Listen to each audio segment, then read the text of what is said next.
Hey guys, I am finally back from the World Finals. I got back yesterday, or actually this morning at like midnight, 1 a.m. or something. And finally we get to sit down and talk about the Harri deck that I brought for the BCS season. So I know a lot of you guys have been waiting for this video, so here it is. This is pretty much a comprehensive guide, so to say, on Harri and kind of how I built my first iteration of Harri winning Manila, as well as I guess the deck that I decided to bring for the BCS World Finals, as well as Different Fights World Invitational. If you guys need any coaching for the next season, so Springfest is coming up, my link for my Metafy is in the bottom right hand corner. Feel free to book a session and we can get started on your season. If you guys haven't already, click that subscribe button for all notifications on this channel. So I want to give some background information on, I guess, my interpretation going into BCS Manila. So prior to this last year, well, now it's 2 years, so 2022, when I went for, I guess, my first BCS run in Manila. I think that year I brought Highlander, and I saw that a lot of people were playing Eradicators, and at this point in time, Sweep Command Dragon and Demolition Dragon was not banned, or well, not choice restricted, right? So my first thought is that because so many people had Eradicators from the previous year, the likelihood of them bringing Eradicators into this format is quite high, right? Because, you know, everyone has the deck hasn't changed. The only thing that has changed is that stun versus is limited to 1, and that's pretty much it, right? So the landscape of Eradicators has not changed.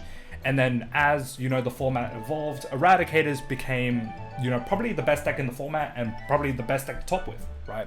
We saw a lot of results for Eradicators throughout the last season, and that was my primary deck to beat, right? Obviously there are other decks as well, but one thing to note was that in the BCS 2022 season, I did not see a lot of Ghidorah. And Ghidorah, again, the deck itself has not changed either. And the fact that I didn't see Ghidorah, I anticipated that there won't be many Ghidorahs going into this BCS for Manila. And hence why I decided to take Harri, because Harri itself has a very good matchup into Eradicators if you know how to play the matchup, right? The good thing about Harri is that there's only going to ever be one Excel circle, right? Because of the stage. Whereas other decks, there'll be multiple Excel circles, which Exterminate Dragon actually capitalizes on the advantage because of that, right? But Harri, that is not the case. Harri only ever has 3 Excel circles unless you're very unlucky and, you know, you ride into G Harri and just never, you know, ride into V Harri. And funnily enough, that happened in the finals for Manila. But yeah, the deck itself has Denial Griffin, and it's not Denial Griffin technically, because Denial Griffin retires the attacking unit. So the fact that I can guard one attack and cancel out another attack is way too good, especially into Eradicated and restanding units like Cho'o and Esperadia. So hence why I decided to take this deck. And I guess in the early parts of the season, not a lot of people kind of knew about the Eve Loop either. Only Mark knew about it. Even I didn't know about it until I sat into the hotel room with Mark the night before and just kind of solitated the deck out and kind of understand how the deck worked. But this deck pretty much worked wonders for me that day. This deck also has a really good matchup into Grand Blue at the time. At the time there wasn't Enlarge of, so there'll be, you know, newer iterations. I'm pretty sure Solomon will probably cover his deck. But yeah, this deck was really good into a field of Eradicators, a field of Grand Blue, Dark Irregulars, anything but Ghidorah, essentially, right? So, this is the deck. And this is the deck that won me the regionals in BCS Manila, and focusing on V Harri, so the stage Harri. My deck for Worlds was drastically different from this deck, so I'll kind of talk about the journey from now until I guess me participating at Worlds, you know, last weekend, right? So this deck ran 2 Starry Pop Dragon. You only need 2 of the grade 4 Dragon because you ever only want to use 2. If one gets stuck in damage, then you obviously want to get the other one out and put into the drop zone. Against Narukami, if you want to kind of bypass the bind, you always want to keep 1 in deck and keep your drop zone 5 and above, because then, you know, your opponent can't bind Starry Pop Dragon unless they hit with Demolition Dragon, because Demolition Dragon is a selective bind from the drop zone.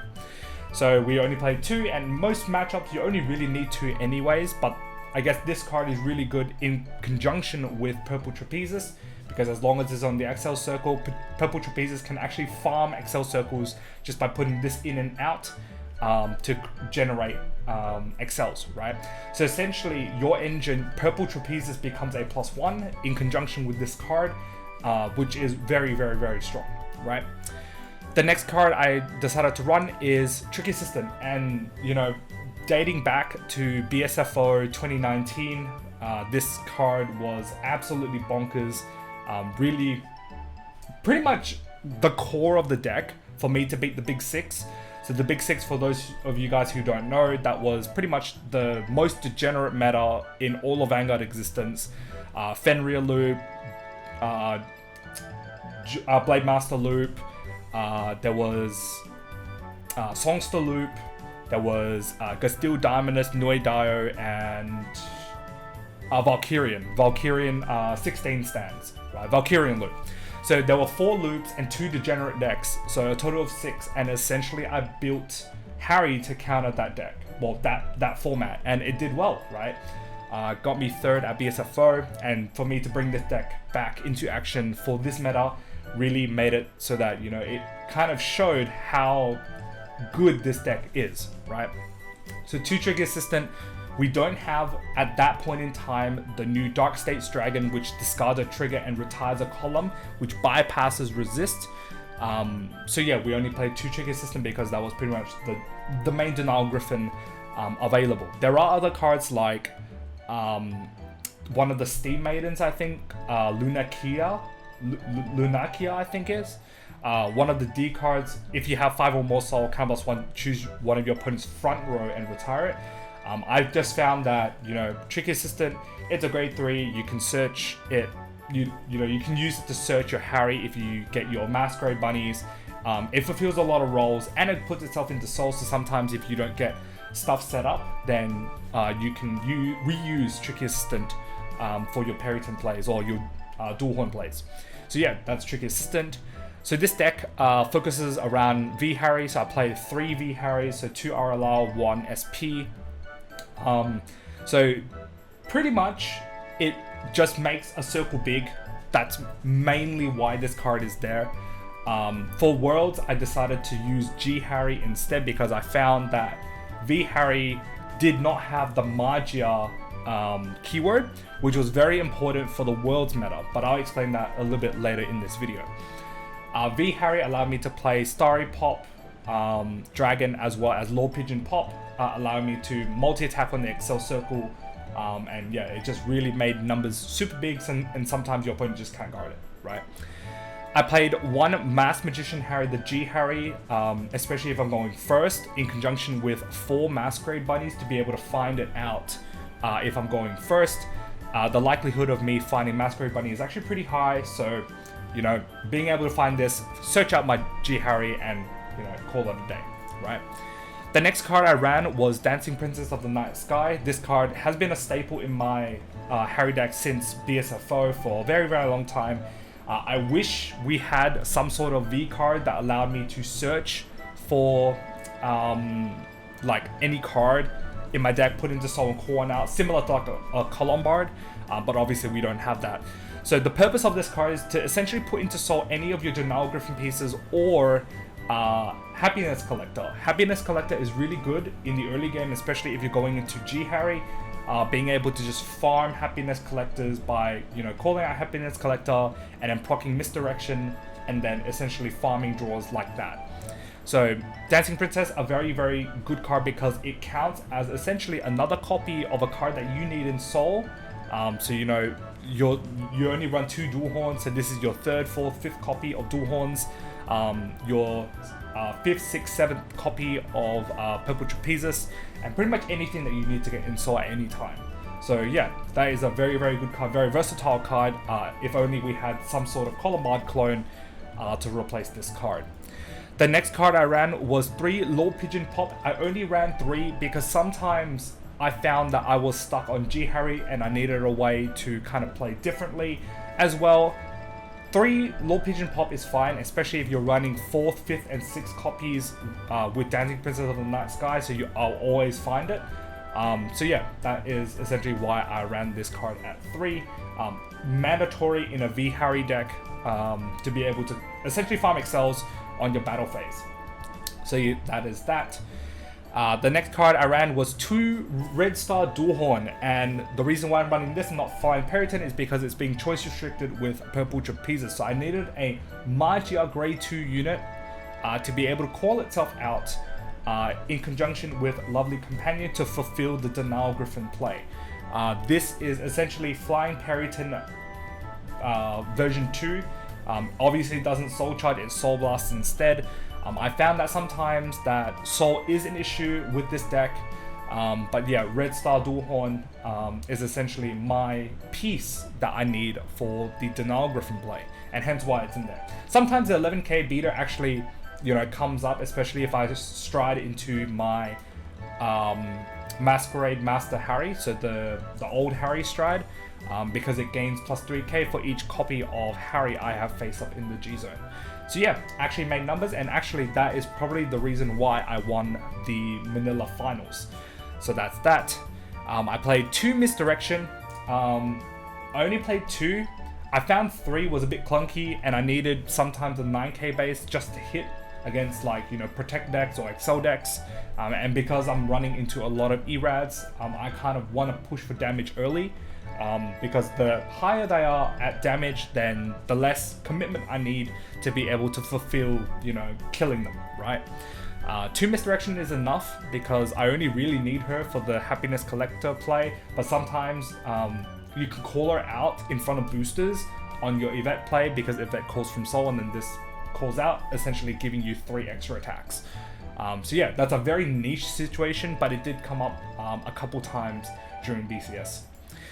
So that's Misdirection. And then I played 4 Lovely Companion, probably the best perfect guard ever released for Pale Moon in conjunction with Harri. Allows me to set up for my Denial Griffin plays. I'm able to call out a grade 2 card that essentially has Magia. So I call Red Star Dualhorn. Red Star Dualhorn will then call something else, and then essentially that will give me Denial Griffin, right? So yeah, that's Lovely Companion. And to be honest, Lovely Companion can actually call any grade 2 card from Soul. So yeah, if you find another grade 2 that you can call, which calls something else, it'd be pretty good, right? But obviously, at the moment, there is no other grade 2 that is able to fulfill that, right? Other than Flying Periton, obviously. So yeah, Lovely Companion, only really needed for the Denial Griffin play. I played 4 Masquerade Bunny because I always want to make sure that I'm riding the correct Harris at each stage of the game. It also acts as a stride fodder, so, it being a stride fodder is really good, right? I'll never have a time where I just, don't have a stride fodder to stride, but also having accessibility to any one of my 2 different Harris is really good at any point in time. This card also allows me to deck thin later in the game, which means that my compression is better, making sure that I hit triggers more likely at any point in the game, which could essentially mean, turning a loss into a win and vice versa.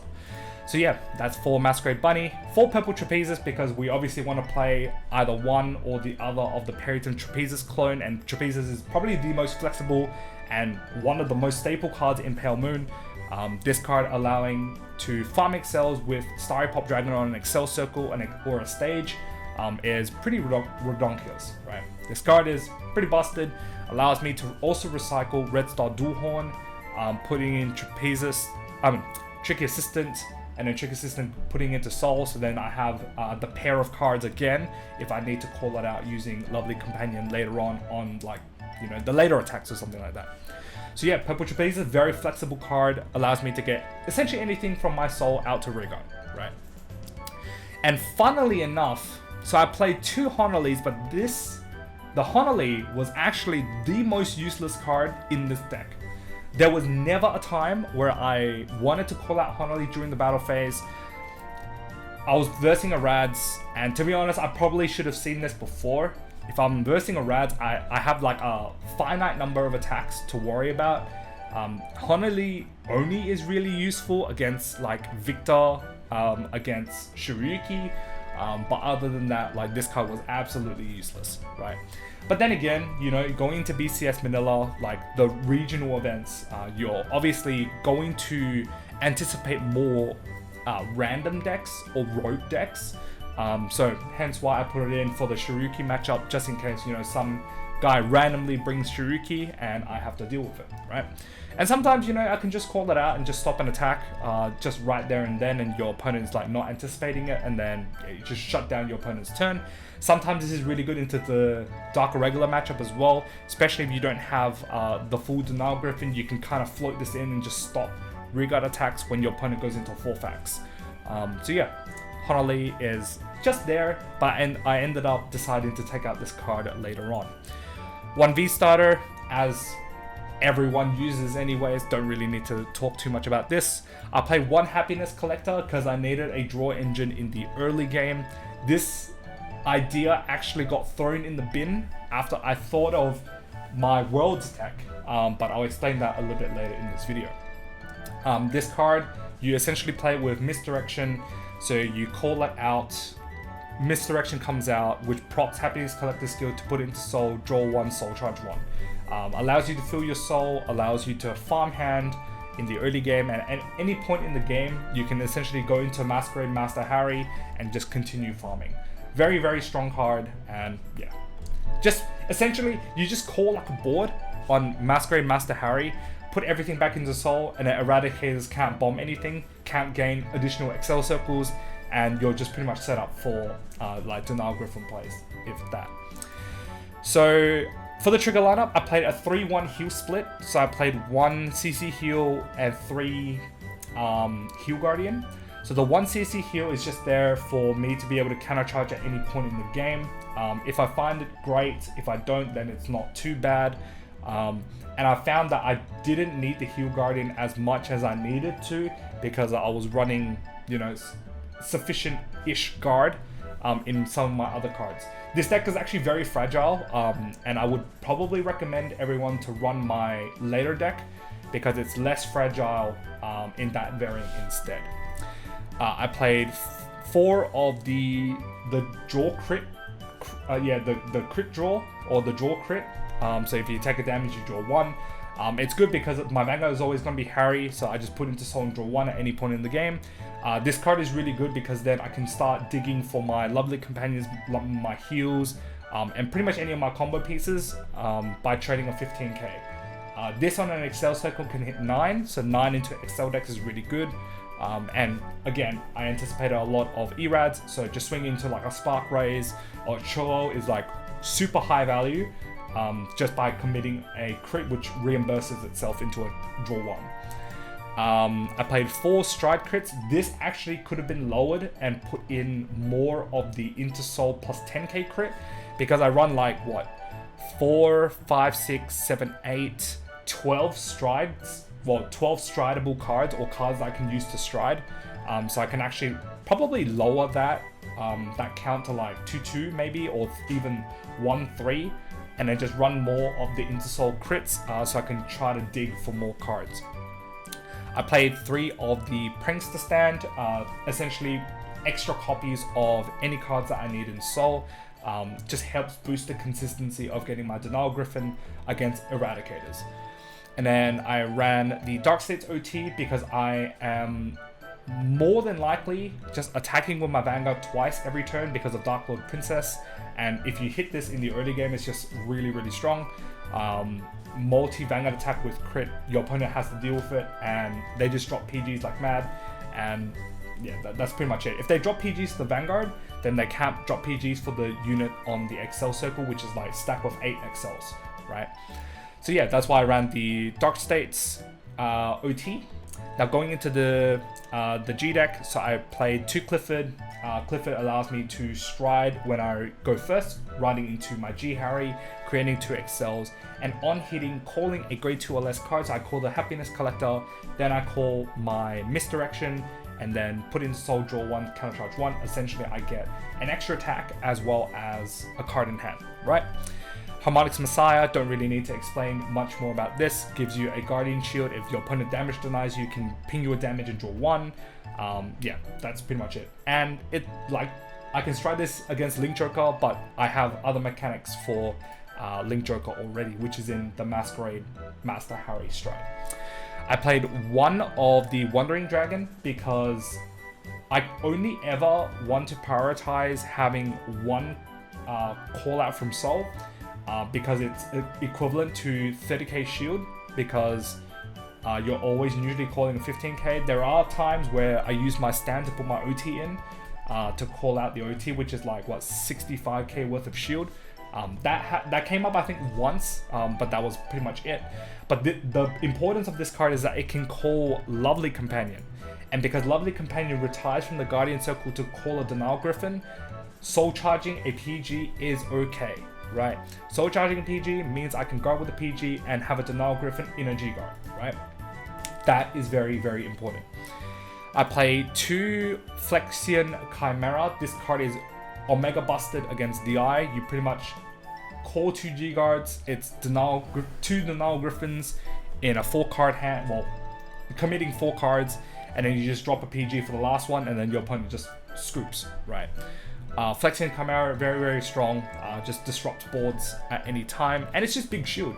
Sometimes you can just like put in like 5k shield in hand, turns into 10k shield for this card. So yeah, very, very strong G-Guard. I played 1 Coulthard. It's essentially a 30k shield on demand, essentially no requirements. But in this deck, I had to be very careful because of the cards I Soul Blast using Red Star Dualhorn, just to make sure that I always have the requirements for this card if I ever need it. I played 1 Yvette. I only played 1 because I'll always fish it with Dark Lord Princess. Sometimes there's an argument to run 2 because then you have the second one to stride immediately, but I value having 2 Vanguard attacks at any time more valuable than striding into this card and calling something out. Playing a second one is probably good if you're playing the Nightmare Doll package, because then you call like a Leslie out, which is like, what, 27k on an Excel circle, and then you just dump all the triggers on that, and it becomes like, you know, 27, 37, 47k if you hit 2 triggers or something like that. So that's Yvette. Dark Lord Princess, your main stride, you stride into this calls out after battle, and then you stride into a Magia unit. So Yvette or Masquerade Master Harri. Essentially a pseudo restanding Vanguard, which cannot be blocked by Brilliant Blister or the G one. So yeah, very, very strong card. Actually pretty busted. The fact that I get a free restand is, yeah, pretty bonkers. I run 1 Furnival. Sometimes I just need to dig cards, so, you know, check top 3, put a stand in, the stand in fishes any card that I want in deck, and yeah, that's pretty much the end of story.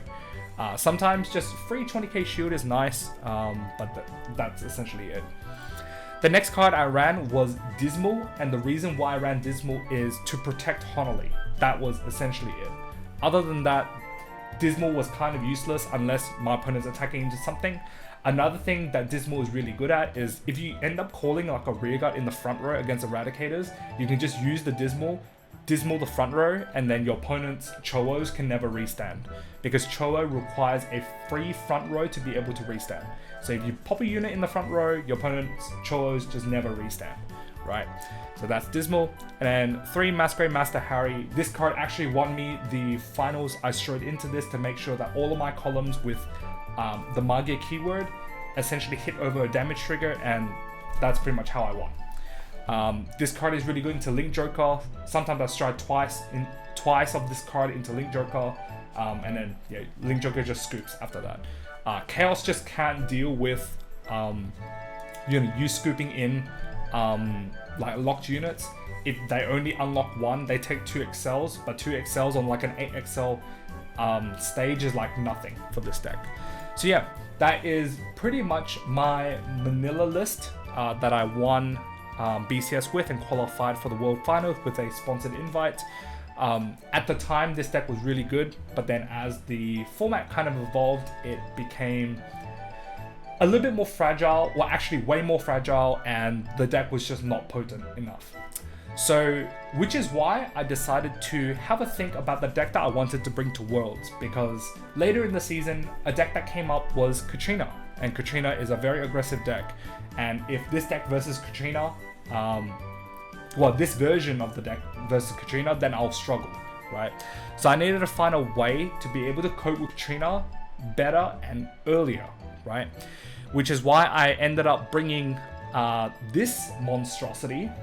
So essentially it ran G Harri, and the good thing about this deck is that it still catered for the Eradicator matchup very well, right?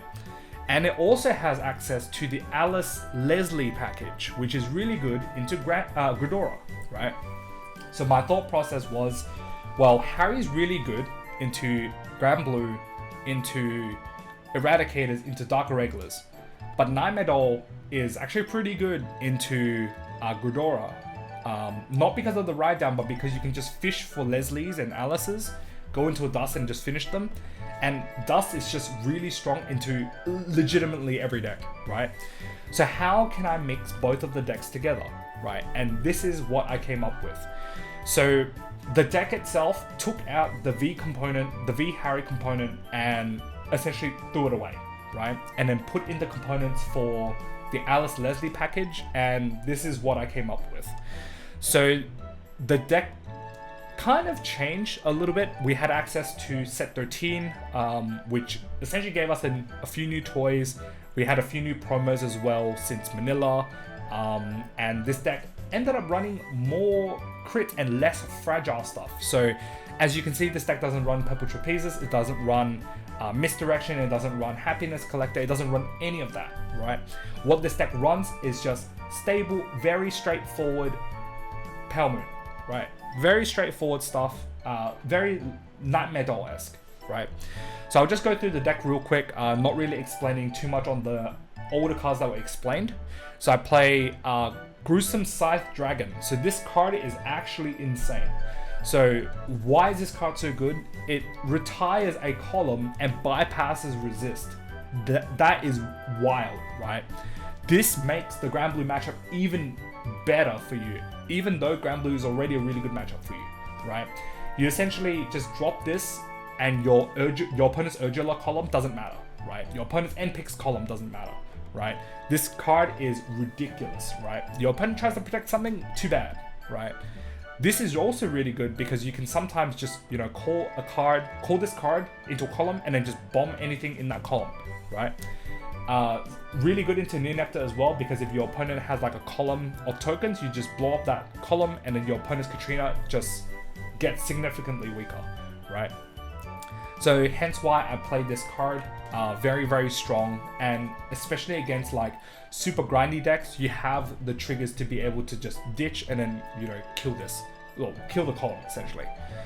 So I played that, also played one Tricky Assistant as like my previous deck, and then I played 4 Nightmare Doll Alice. Alice is needed for the Alice Leslie combo. I also played 2 Genies to be able to essentially loop that attack.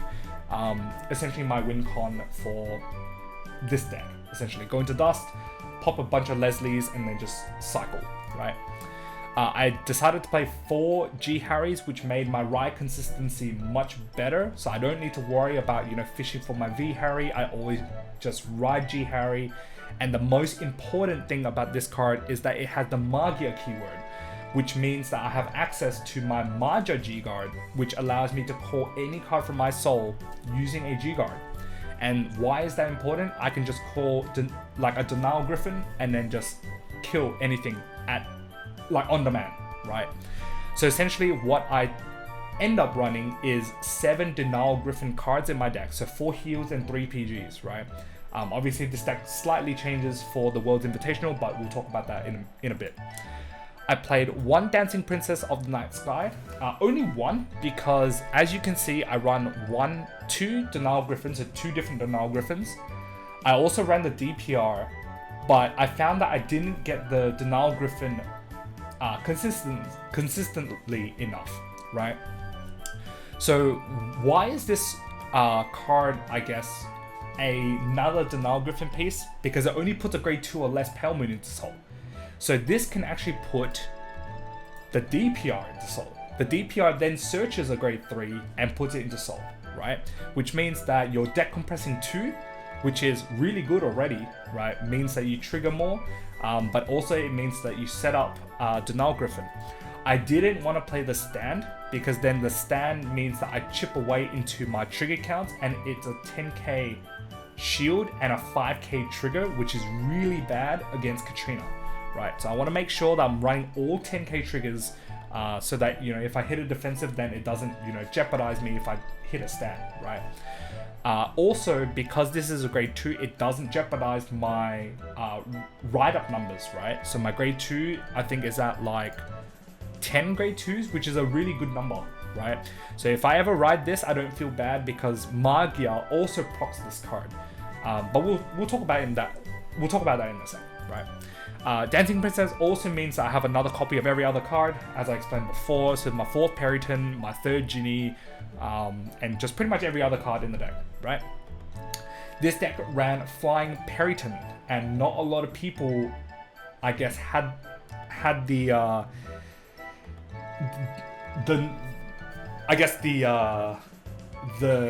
courage to, I guess, put in Periton over Purple Trapezist, but I found the Purple Trapezist was too fragile, right?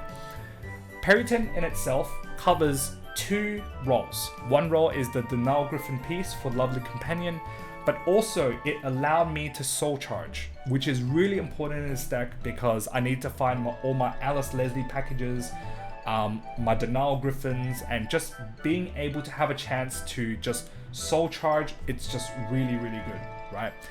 This card turns into a +1 if I soul charge an into soul crit, because the into soul crit, it's gonna go back into soul anyway, so you just put it into soul and draw 1 when your Vanguard attacks. Really, really strong card. And yeah, Periton made the deck work like a charm, right? The next card I ran is Marissa. Marissa allows me to search for my Leslie and my Alice, but not only that, it also searches me for my Magia dolls. My Magia dolls are all Workeroids, so meaning that in this deck, I run 4, 8, 12 targets to be able to deck thin through my deck. I kind of have to periodically use this, or like pacefully use this, because if I see a lot of like Workeroids getting out already, then I want to save this a little bit later to use so that I maximize on the check 2, essentially. But this card also means that I have another way to be able to put my grade 2 in, which then searches a Denial Griffin piece if I ever draw this card, right? Because in the early game, nothing actually puts a card into soul other than like Tricky Assistant itself, and maybe my G-Guard, but that's about it, right? So I needed another way to be able to put a card from my hand into soul to fulfill Toge's ability, right? I played 2 Ginny. Ginny is needed for the Alice Leslie combo to essentially just loop, because Alice calls a grade 2, you call the Ginny out, the Ginny then puts it into soul and calls Alice out and gives +5. And that's kind of how the Alice Leslie combo works, right? So talking about this card, Toge, it essentially searches for any grade 3 from your deck or your drop zone and puts it into soul. So if you damage check Tricky Assistant or Gruesome Scythe, and you heal it out, you can put it from drop into soul. You can also put in Alice at any point in time, which is really good, because, you know, sometimes you ditch the Alice, some Alices hit the damage zone, and then you're only left with like 1 Alice left in deck, and this card essentially counts as an Alice. Very, very strong, versatile card. And to be honest, there was a point where I wanted to run more, but I felt that this card was just good enough to just run 1 because my priorities was just to set up Denial Griffin. So yeah, that's that. So why do I run the Magia dolls? First of all, they are 10k shield, right? That is so important. Second of all, Mirror Master countercharges 1. And why is that important is because G Harri calls a card from soul and gains +5. So 8 + 5 is 13, so I immediately have a 13k attacker for free just by soul charging 1 and calling out Mirror Master, right? Mirror Master's skill allows me to countercharge as long as it's placed by a unit with the Harri name. And because your strides inherit the Harri name, Mirror Master will always work, right? 13k attacker is just so valuable. 13k booster is really valuable as well. And it's just so valued. Like Soul Charge 1 for a free attacker at any point in the game. You can call this out on a dust and not compromise your counterblast. It just buffs up your field really, really well. And yeah, that's essentially why this card is so good. Sometimes you can go into a Leontina, call a bunch of these and countercharge 3. And then yeah, you just bypass Honolly's that way. Very, very strong card. You can call off Masquerade Master Harri as well, just to countercharge on demand. So essentially it refunds the cost of calling this card out just by countercharging 1, which is ridiculous, right? The next card I ran was Flying Peryton. I only ran this at 1 because it's very niche. So sometimes you can call this out using Yvette and then draw 1. So Excel draw 1, call this out draw 1, so you +2, right? While you trade a card in to Soul to set up your Soul, right? Then you reimburse using Excel 1, and then you call this out, draw 1 as well. Sometimes what you could do is you can put this into Soul using Masquerade Master Harri and call that out again, and then just draw 1 again. So this card just by itself allows you to just keep drawing and then get into the pieces that you want in hand. Very, very strong card. And yeah, to be honest, I wish I could run more, but the spots in this deck is really tight, and this is not as priority as Mirror Master. I ran 3 Lovely Companions because I found that the space in the grade 1s were tight, so I decided to run 3 and then 1 Draw PG instead. 2 Masquerade Bunnies. Why am I running 2 is because it becomes a 5th and 6th copy of my Masquerade Master Harri. If I don't ride Harri, then it's like kind of GG for this deck, right? So being able to fish out my Harri at any point in time with Masquerade Bunny is just too good to pass up. I play 4 Leslie because I need it for the Alice Leslie combo. The good thing about this deck is that I can trade 5Ks for 10Ks by using Marissa, so Marissa can just trade in, put into Soul like a grade 3 or like a 5K, top 7 check for like 2 cards, like 10K and 5K off like Mamaji dolls and maybe like a Leslie or something. So the hand quality is much better than my previous deck in Manila. V-Star is still playing a 3-1 split of heals, and this time I ran 1 Draw PG because I needed the space for other cards in this main deck. I played 3 of the Stride Fodder crits because I ran already 10 grade 3s and 2 Stride Fodder, so Stride Fodder grade 1s, so that's 12, and just dropping the counts of my Stride Fodder crits to 3 so I can fit more of the exotic Jerker. So the Intersoul plus 10 draw crit, really, really strong because it makes my Vanguard a threat. Because being on a 11k, striding into 15 is only 26. Against Force decks, they don't really care, man. They drop like a 15 and that's like 28. That's already 1 pass, right? Drop another 15, that's like 3 pass. Well, 2 pass, right? It's just really, really annoying. So being able to buff up my Vanguard by 10k is really strong because 15k just becomes no break yet. So yeah, also allows me to farm with Peryton. Peryton just calls itself out, then calls a crit out, the crit goes into Soul and draws 1, just absolute value, right? I also ran 4 crit draws like I did in the previous deck, and then Dark State's OT as well. So I guess the changes that I made to this deck, I took out Dismal and ran Leontina. Leontina is actually very good into, well, to finish any decks that have a big hand, right? Neonectar, for example, they just farm like 13 cards. If they sit on 5 damage, pretty much 15 cards become 0 instantly, right? Sure, they call like Honolly's or whatever, but you have like double Excel, your Vanguard, and then 2 rearguard attacks. So it's like 4 CB, and then you open up like all your CB using Mirror Master. So essentially, like, your opponent has to guard 2, 4, 6, 8 cards using rearguards unless they use G Guardians. And then your Vanguard, if they don't use cards like PG, well, if they use the PG, it's a 3-card guard.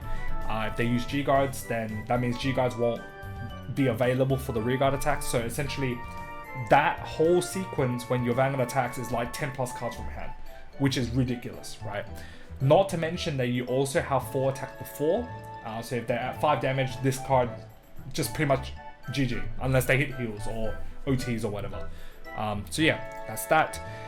I ran one Dust. I took out one Dark Lord Princess to be able to fit in the Dust. Dust is just really good. Bypasses like stuff like Fenrir, because Fenrir is obviously one of the decks that I looked out for. This deck actually goes really good into the Fenrir Melissa deck out combo thing, because it just plays full aggression and then goes into a Dust, and then your opponent just can't do anything. You just free up your front row, your opponent's forced to attack your Vanguard, you just keep taking it, Harmonics just keep taking damage, and then, yeah, like, your opponent actually can't do anything.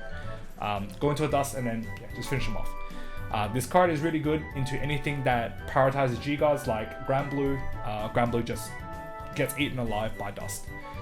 So yeah, hence why I play Dust. Really good with the Alice Leslie combo, just turns off any active Honolees that is on the board. Obviously, the removal from play by Honolee obviously doesn't get cancelled. But yeah, Dust is just really, really strong. Very, very strong stride, and this guy got nerfed 4 times. So yeah, Dust, very, very strong finisher. I guess the last card I took out were what? Dismal and the Coulthard, and I ended up putting 2 Magia. So this card, as long as I have a Magia Vanguard, it gains +5 shield, and I can call any card from my soul out to rearguard, which means I can call Tricky Assistant or Gruesome Scythe and immediately bomb a column, which is ridiculous, right? On demand, Denial Griffin, too good. And if I'm running into Katrinas, if I'm running into, you know, Nubatama, like, just being able to overplace cards when your opponent dominates your board, when they renege or whatever, it's just way too good, right? And then just on demand, Denial Griffin is just ridiculous, especially if Katrina's hitting 50s and 60Ks, you just kill your opponent's front row. Thank you very much. Your opponent literally can't do anything. And against Grand Blue, you just kill their Night Storms, kill their whatever the grade 2 shade is, and your opponent doesn't have an attack extenders. So yeah, the G guard, very, very strong. And I still played the 3 the Harri strides. So yeah, that is my Worlds deck. Obviously I didn't do too well. Got actually quite unlucky that tournament run. One of the rounds I G-assisted for grade 1 and I missed. One of the other rounds I G-assisted for grade 3 and I missed. Like, those are the 2 grades that I run more of, right? So as you can see, like 13 grade 1s and grade 3, and I ended up whiffing, which is actually bonkers. Versus Nubatama round 1, went first and then got double critted, which was quite unfortunate. Round 2 played Grand Blue. That game was actually pretty good, but I didn't find any of my PGs, which was quite unfortunate. And then pretty much after round 4, that was pretty much it. So I didn't really think too much about it, and kind of thought towards the World's Invitational instead. So thinking about the World's Invitational, the only few changes that I made was adding a 4th PG, and ended up taking out one of my stride fodders. It was just more of, you know, I'm running into like a 2-round tournament, playing for my region, and some of my other teammates are playing for my region. Big shout out to Anson, Bear, and Yuk for essentially, you know, representing AO region with me. Amazing team. Yeehaw Gaming. Yeah, you know what it is. And then that means if I took out the draw PG, that meant I play 11 crits, which is super omega aggressive. Your opponent no guards on a stride, and you just crit them, and you just push for damage really early. The higher your opponent's damage is, the more lethal this deck becomes. But otherwise, the quality of guard is much better because you have more 10Ks, more 15Ks to be able to guard in the early game, and you can trade cards into soul by using Marissa to be able to fish for like 10K shields much easier. Otherwise, I traded the Leontina for the Millwood. Millwood never really came up. The stride game didn't get too far, but essentially the idea of having Millwood was to call Mirror Masters to be able to counter charge and then just loop that way. But yeah, that is pretty much the evolution of my Harri deck from what it was in BCS Manila to Worlds. Obviously Worlds, I had different priorities. Wanted to make sure that I do well into Katrina. And to be honest, like, I don't think any of the Katrinas pretty much like killed me on first or second stride. because of the access to Denial Griffin. It's just too good. Being able to just pop like a Horticulture Elf and your opponent can't extend, just pop like a 60k column by using like a heal guard is just really good. Using one card to guard a 60k is ridiculous. So yeah, that is pretty much the deck in itself. This deck is probably too hard to simulate, so I'll probably leave the simulation for you guys to kind of work out how this deck works. If you guys haven't already, I would probably recommend you guys watch Different Fights VOD. I did make a huge misplay against Dave Vec. We talked about it after the game, but essentially at one point I soul charged this card using Periton, and my greed essentially put in the 4th copy of Alice, and I should have put in one of my Denial Griffin pieces and then kept my PG and my Hue in hand, because then I could have just instantly retired 2 of his rear guards following the battle phase, and then play for 2 turns instead. But I got greedy, and you know, that's how the cookie crumbles, right? So yeah, that is pretty much it for this deck. I will post all of the deck log codes into the description. If you guys like this video, pop a like, comment down below what you guys think of, I guess, the evolution of this deck and how amazing, like, I guess this deck looks. I wouldn't say perform, because obviously I didn't perform as well, but that's not to say this deck doesn't have potential. I think this deck is very, very strong. If it wasn't strong, I wouldn't have brought it to Worlds. So yeah, if you guys haven't already, click that subscribe button, and I'll see you guys in the next video. Peace.